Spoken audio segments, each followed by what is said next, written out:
Eli televiziya stansiyasining tahriri rejissor Erkin Tursunning Xitoy saqchilari tarafidan tutib ketilgandan keyin oz deganda 7 yillik qamoq jazosiga hukm qilinganligi bildirildi.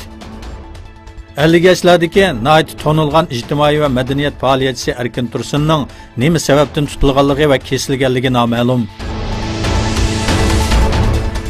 Malayziya xalqining Adolat partiyasi rahbari Anvar Ibrohim oldimizgi hafta Xitoyga qilgan ziyoratida Sharq Turkistondagi musulmonlarga qarshi diniy va milliy kamsitish masalasini kun tartibga kirgizganligini aytdi.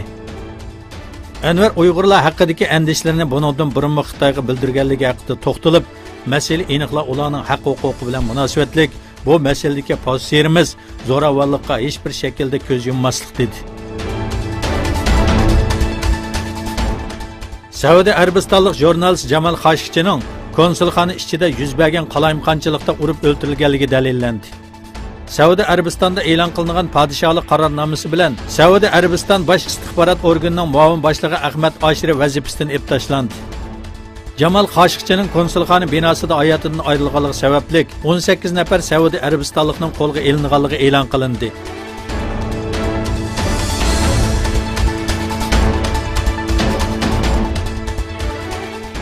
Afg'oniston o'zbeklarining ayol parlament a'zosi nomzodi Farisa Shams Sadat 20 oktyabr o'tkaziladigan saylamdan burun ochiladigan bir yig'inda turklar engini ta'kidladi va turk xalqining simvoli bo'lgan Bozkurt belgisini berdi.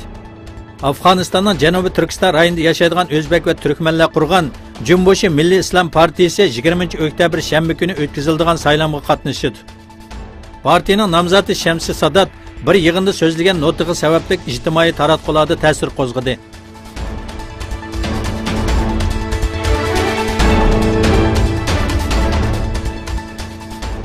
Hindistonning Panjab o'lkasida bir yo'lovchilar poyezdi bayram o'tkazish uchun temir yo'l atrofiga yig'ilgan kishilarni so'qiyotgan bo'lib, dastlabki tekshirishlarga asoslanganda 58 kishi o'lib, 50 kishi yaralangan.